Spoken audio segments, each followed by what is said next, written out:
बढ़ते हैं और बात करते हैं बाहरी दिल्ली के विजय विहार इलाके में कुछ लोगों ने दिल्ली पुलिस के एक कांस्टेबल को गोली मारकर हत्या कर दी और एक अन्य कांस्टेबल को गंभीर रूप से घायल कर दिया। घटना तब हुई जब हमलावर लोगों की गतिविधियां संदिग्ध पाए जाने पर पुलिस कर्मियों ने इनसे पूछताछ की। 3 दिन के भीतर इस तरह की ये दूसरी घटना है।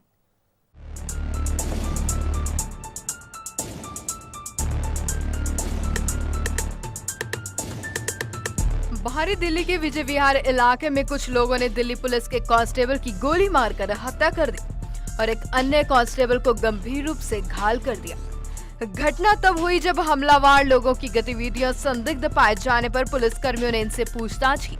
3 दिन के भीतर इस तरह की ये दूसरी घटना है। पुलिस सूत्रों ने बताया कि कांस्टेबल जगबीर की घटनास्थल पर ही मौत हो गई और नरेंद्र गंभीर रूप से घायल हो गया, जो शहर के एक अस्पताल में जिंदगी और मौत से जूझ रहा है। एक पुलिस अधिकारी ने बताया कि घटना करीब 2 बजे उस समय हुई जब 2 कांस्टेबल अपनी मोटरसाइकिल पर सवार होकर रात्रि गश्त कर रहे थे। उन्होंने एल ब्लॉक में गली नंबर 7 में कुछ लोगों को एक ऑटो में बैठे देखा। पुलिस अधिकारी ने बताया कि पुलिस कर्मियों को उनकी गतिविधियां संदेहास्पद लगी और उनसे उन्होंने पूछताछ की। जब संतोषजनक जवाब नहीं मिला तो दोनों कांस्टेबल मोटरसाइकिल छोड़कर उन्हें विजय विहार पुलिस थाने ले जाने के लिए ऑटो में बैठ गए। उन्होंने बताया कि संदिग्धों ने निकट से कांस्टेबलों पर गोली चला दी और फरार हो गए। संदिग्धों में 3 से 4 लोग थे। पुलिस अधिकारी ने बताया कि जगबीर की मौके पर ही मौत हो गई, जबकि दूसरे कांस्टेबल को पीठ पर गोली लगी। उन्हें निकट के एक अस्पताल पहुंचाया गया, जहां उनकी हालत काफी गंभीर बताई गई। इस मामले में हत्या की कोशिश, हत्यार कानून और अन्य धाराओं के तहत प्राथमिकी दर्ज की गई है। अज्ञात हमलावरों को पकड़ने के लिए कई टीमें बनाई गई। पुलिस ने बताया कि तुरंत ही वरिष्ठ अधिकारी घटनास्थल पर पहुंचे और अपराध शाखा और विशेष प्रकोष्ठ को भी मामले की जांच में लगाया गया। हमलावर काफी कुख्यात लगते हैं, क्योंकि वे पुलिसकर्मियों के हथियार भी अपने साथ ले गए। शनिवार की रात 3 लोगों ने कनॉट प्लेस इलाके में 2 कांस्टेबलों पर गोली चला दी थी। इस घटना में कोई घायल नहीं हुआ, पर एक हमलावर को गिरफ्तार कर लिया गया था। तो वहीं दिल्ली कांग्रेस ने राष्ट्रीय राजधानी में एक पुलिस कांस्टेबल की हत्या को लेकर आज गृह मंत्रालय पर शहर में कानून व्यवस्था कायम रखने में पूरी तरह सफल रहने का आरोप लगाते हुए कहा कि इससे राष्ट्रीय राजधानी में सुरक्षा की लचर स्थिति का पता लगता है। शहर में तड़के गोलीबारी में 42 साल के कांस्टेबल जगबीर सिंह की मौत की घटना का संदर्भ देते हुए दिल्ली कांग्रेस प्रमुख हरविंदर सिंह लवली ने कहा कि केंद्र में भाजपा के नेतृत्व वाली सरकार बनने के बाद राष्ट्रीय राजधानी में विधि व्यवस्था की हालत काफी हद तक खराब हो गई है। दिल्ली में कानून व्यवस्था को कायम करेंगे, महिलाओं को सुरक्षित करेंगे। आज महिलाओं को तो छोड़िए, पूरे दिल्ली के लोग आज सुरक्षित हो गए हैं। जो सरकार अपने सिपाहियों की सुरक्षा नहीं कर पा रही, वो दिल्ली के आम नागरिकों की सुरक्षा कैसे करेगी? ये एक बड़ा प्रश्न दिल्ली वाले वासियों के मन में है। और उससे भी ज्यादा दुखद बात यह है कि जिन सिपाहियों ने अपनी ड्यूटी के ऊपर अपनी जान दे दी, आज उनके लिए कंपनसेशन अनाउंस करने का भी इस सरकार के पास समय नहीं है। प्रदेश कांग्रेस कमेटी जहां इस बात की मांग कर रही है कि जो सिपाही यहां और जाफराबाद में जिनकी जान गई है, उनके परिवार वालों को कंपैशनेट ग्राउंड के ऊपर नौकरी मिलनी चाहिए, जैसे हम लोगों ने पहले करते रहे हैं दिल्ली की सरकार में।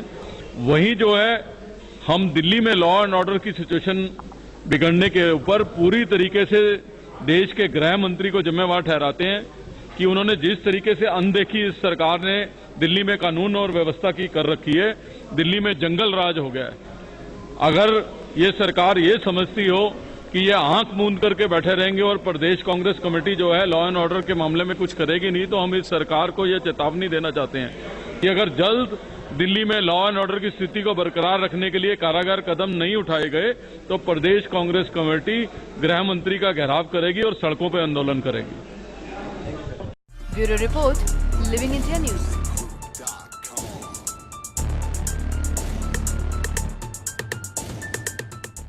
तो पटियाला में पंजाब पुलिस को एक दुग्ध झटका तब लगा जब एसीपी बलजिंदर सिंह ढिल्लों ने अपनी ही सरकारी गन से अपने आप को गोली मारकर खुदकुशी कर ली।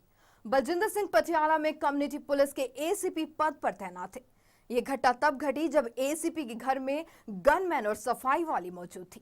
मौके पर पहुंची पंजाब पुलिस के पटियाला के डीआईजी शिव कुमार ने पत्रकारों से बातचीत करते हुए बताया कि पुलिस सभी पहलुओं पर जांच कर रही है और यह आत्महत्या या मर्डर, इस पर छानबीन चल रही है।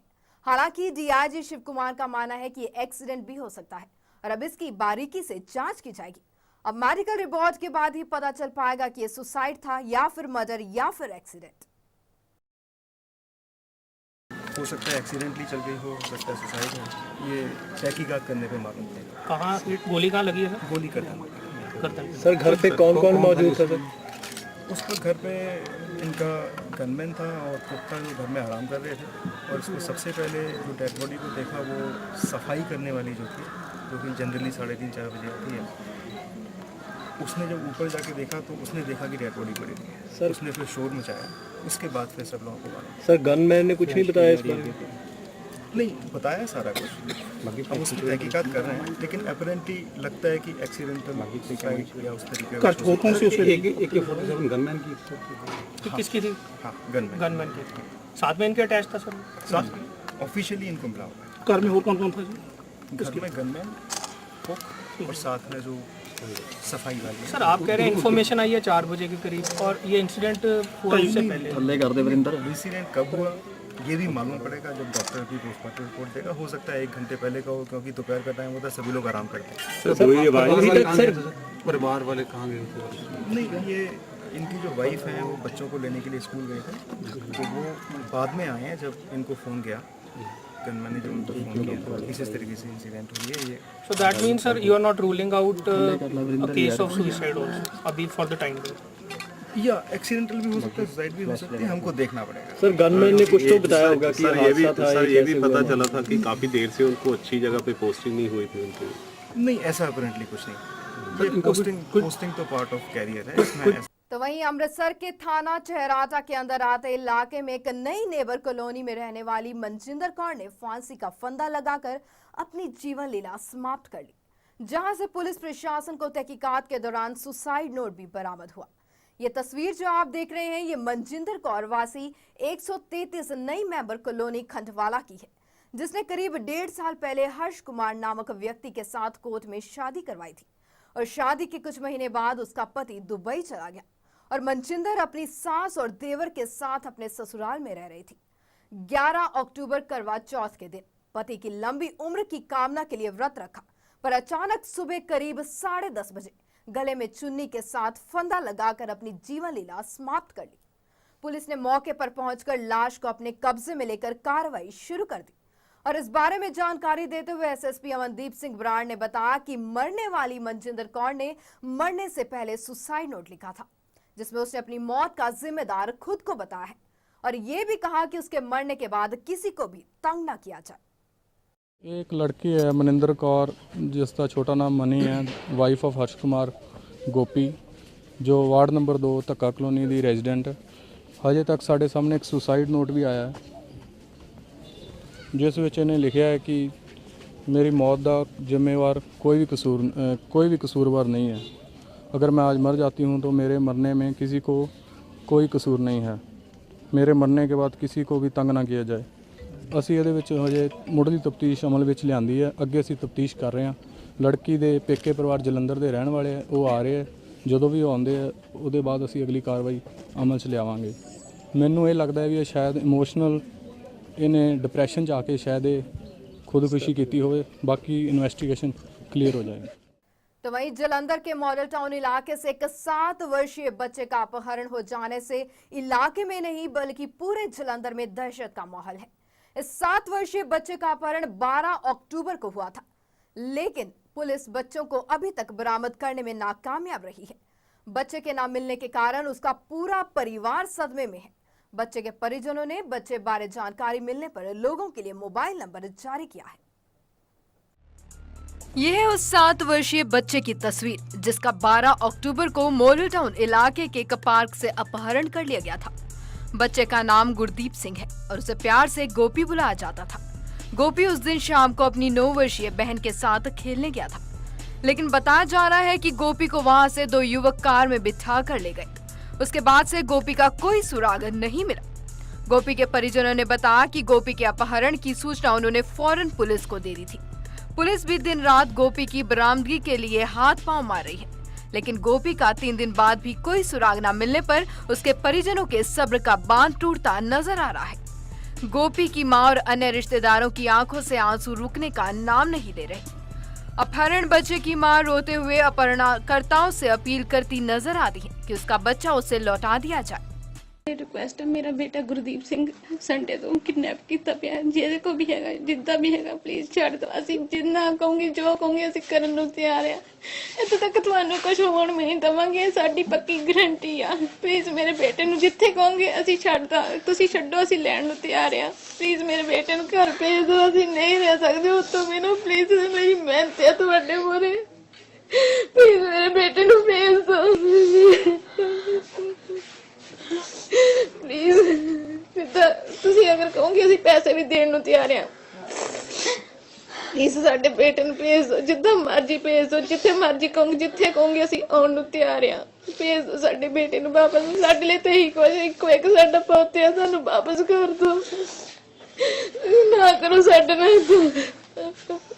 गोपी के परिजनों ने अब गोपी की बरामदगी के लिए उसकी तस्वीर लगे पोस्टर बनवाए हैं। इन पोस्टरों पर परिजनों ने अपने कुछ मोबाइल नंबर भी दिए हैं। इन्होंने ये पोस्टर जगह जगह चिपकवाए हैं। अगर किसी को भी गोपी बारे कोई जानकारी मिलती है तो दिए गए मोबाइल नंबरों पर संपर्क किया जाए। मेरा पोता है ना 6:45 से इथों पार्क